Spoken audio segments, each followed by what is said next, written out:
Cinematire Short Raves, where I talk about a specific costume thing that I love and can't stop thinking about in a movie or TV series. The Sandman is an American fantasy drama television series based on the 1989 through 1996 comic book series written by Neil Gaiman and published by DC Comics. After years of imprisonment, Morpheus, the King of Dreams, embarks on a journey across worlds to find what was stolen from him and restore his power. I didn't read a ton of Sandman growing up. I did eventually read DC Vertigo titles in my mid-teens, and I feel like I may have been the only person to read the comic Vamps. I read a lot of slave labor graphics comics like Gloom Cookie, hey Serena, and Lenore in my later teen years, but when Sandman was out, I was mostly still into superhero comics. In early high school, I did read The Wake and Dream Hunters because, hilariously, my dad had them, and I loved Death High Cost of Living. My favorite is The Little Endless Storybook by Jill Thompson. I think I still have the original copy in my landfill of a walk-in closet. All of that being said, I made a point of not reading it going in the hope that the storytelling in the show would be strong enough to keep me engaged and shake some memories loose, and it did that. Did that and some more. Tom Sturridge looks exactly like Dream. I think he was genetically engineered in a lab to play his character. When I saw the first images of him, I was floored. So when I saw all of these things in the show that were clearly taken straight from the comic, it took the breath from my lungs. At the beginning of the series, he's stripped of his clothing and power items and is left nude for a century. One of his artifacts, the helm, seen on the doors of the Dreaming too, looks just like in the comic, and I think it's neat that it's emblazoned on the doors to his realm. When he dons clothing after escaping, it's that iconic head-to-toe black look with glowing eyes. He starts out looking very 80s, 90s like in the comics, and as the series progresses, he wears different interesting things. Sometimes he blends in, sometimes he stands out. I'm a sucker for combining different kinds of tone-on-tone fabrics. One of my favorite looks of his was for his duel with Lucifer. He's wearing a gorgeously structured leather jacket that has a very armored feel to it, especially with the front coming down to a point.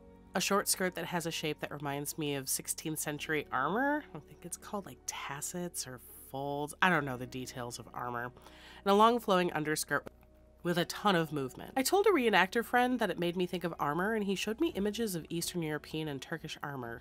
That looks really similar too. Everything he wears upon meeting Hob every 100 years outdoes each thing he wore last. I'll get into that a little bit later. Death is perfect. She's humble, sweet, joyful, driven, and clearly has a big heart. And I can see why. You know, you're brilliant, charming, obviously gorgeous. Oh, you're sweet to say that. She shares so much with her comic book namesake.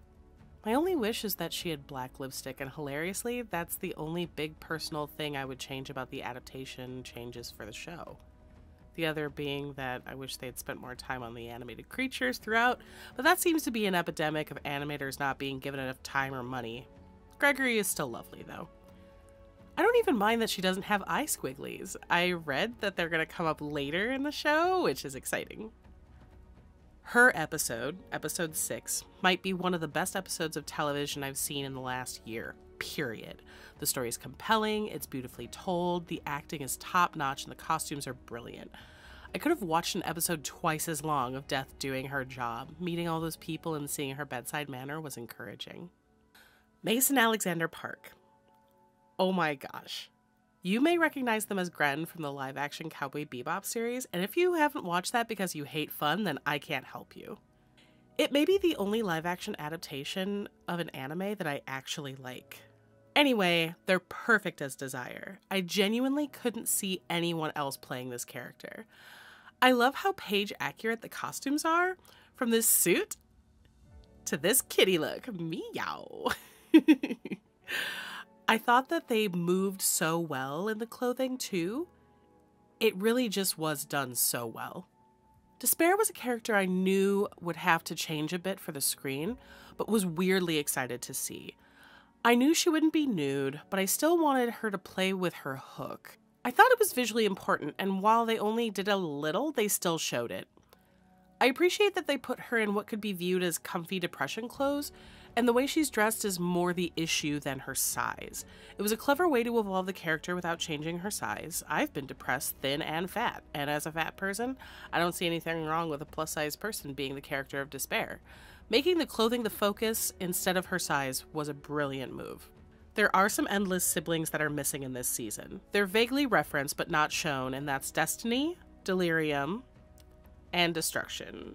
For me, the character of Rose was kind of a red herring for Delirium because she had rainbow hair when she grew up.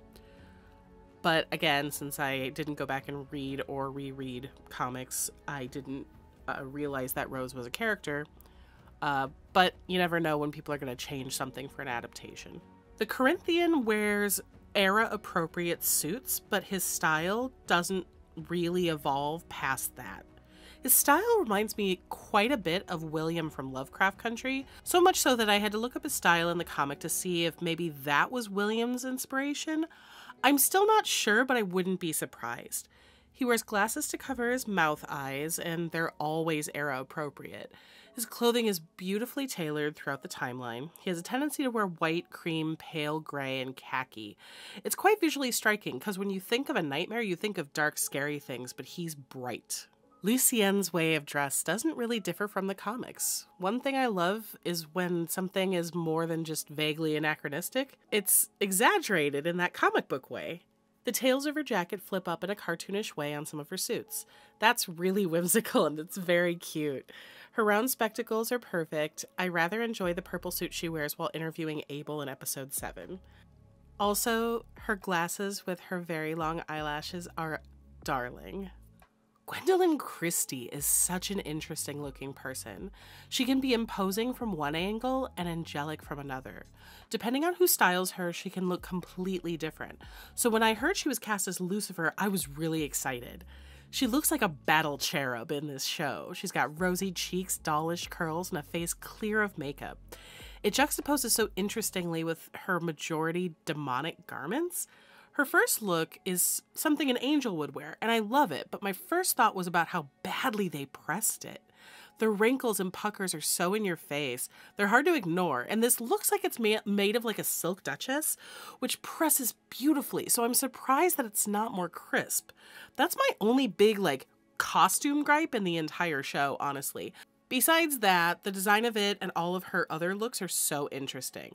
Plus, they get progressively darker and more rigid. I love them. I know this isn't a costume thing, but I wish Mazikeen had more lines. They obviously spent a lot of time designing her. She looked badass, her armor and prosthetics were great. Let her talk. Ethel's getting a mention because they use her costume changes as a way of progressing the timeline without necessarily putting the year on screen each time. Her clothing and hair show you easily what year it's supposed to be. It's clever and beautifully done. Now this is another instance of wondering if this inspired the look of Lovecraft Country. The occultists in their house look a lot like the ones in Lovecraft Country, and since the visuals of the comics came out decades before, and the book Lovecraft Country was based on came out in 2016, I wonder how much of this comic influenced the screen adaptation. Especially since this series essentially used the comic as storyboards. Hob and Dream meeting up every century is a really fun way to show the progression of fashion and time. It was a fun exercise.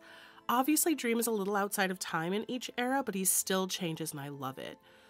We see the different silhouettes, the different hair changes, textures, fabrics, even going from Hob being rich and poor. The changes are so drastic every 100 years, and it's so well done.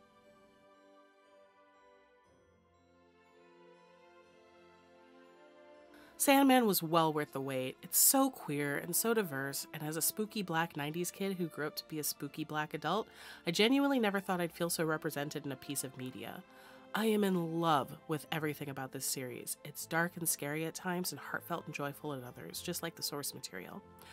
I'm sure you noticed I omitted in-depth talk about the casting choices. To all the so-called fans who are upset about very specific things, and you know exactly what I mean, the reason this series is a fan favorite is because you trusted the creator to make the story you love. Why do you suddenly not trust the creator to do the same thing with characters he gave birth to? You're doing him a disservice by not believing he can create something beautiful with the input he's given. For once in your lives, consider calming down and admit out loud what your problem actually is. Go on. Say it. No, absolutely not. Because I don't hear any complaints about David Thewlis as John Dee. If you haven't had the chance to watch The Sandman, please go now. It's a feast for the eyes, fantastic storytelling, and full of outstanding performances. The costumes are clever and beautiful, some carry over from the comics, and some are fully new creations that I still feel like exist in the same world.